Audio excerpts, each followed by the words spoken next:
அன்பான தோழர்களே, நம்ம வீட்ல நெருப்பு எரியறத பார்த்துருக்குறோம். காட்டுல தீ பரவுறத பார்த்துருக்குறோம். இன்னைக்கு ஒரு தீ நெருப்பு அப்படியே எடுத்துக்கொள்ளுமா. Consuming fire. இப்போ சரியான டிரான்ஸ்லேஷன் எனக்கு தெரியல. ஆண்டவருக்கு அந்த மாதிரி ஒரு பேர் உண்டு. ஆண்டவர் நெருப்புன்றது ஆண்டவருடைய பிரசன்ஸை குறிக்கும்.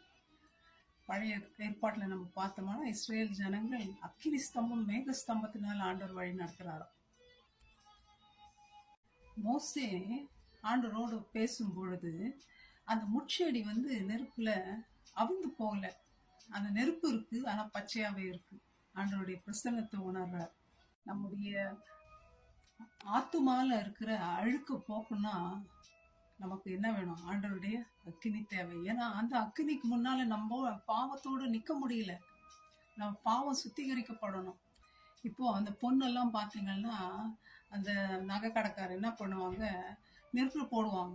நெருப்புல போடும்போது நிறைய நாள் நான் கேட்டுக்கிறது உண்டு. ஐயோ உருகிட போதுங்க, நகை வெளி பொண்ணு ஓடி போகுது, போதும் முறுக்குறது நிறுத்துப்பாடுன்றது நான்.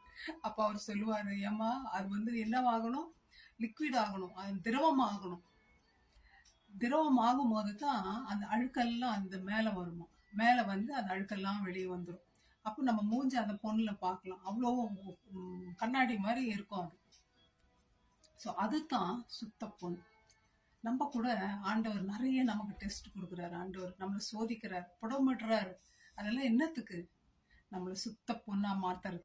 யோபு சொல்றாருங்க 23ஆம் அதிகாரத்துல, நான் போகும் வழியை தேவன் அறிவார். அவர் என்னை சோதித்த பிறகு எப்படி விளங்குவாராம்? கலப்படமான பொண்ணு இல்ல, சுத்த பொண்ணாக விளங்குவேன்.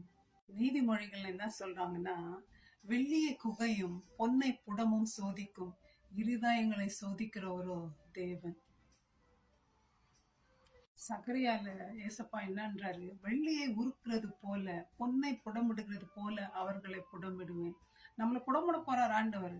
நம்ம பயப்பட தேவையில்லைங்க, ஓடிட தேவையில்லை. ஆண்டவரை விட்டு என்ன சொல்றாரு பாருங்க, அவர்கள் என் நாமத்தை தொழுது கொள்வார்கள், நான் அவர்கள் விண்ணப்பத்தை கேட்பேன், இது என் ஜனம் என்று நான் சொல்லுவேன், கர்த்தர் என் தேவன் என்று அவர்கள் சொல்வார்கள். நம்ம சுத்தமாகணும்னு ஏசப்பா விரும்புறாருங்க.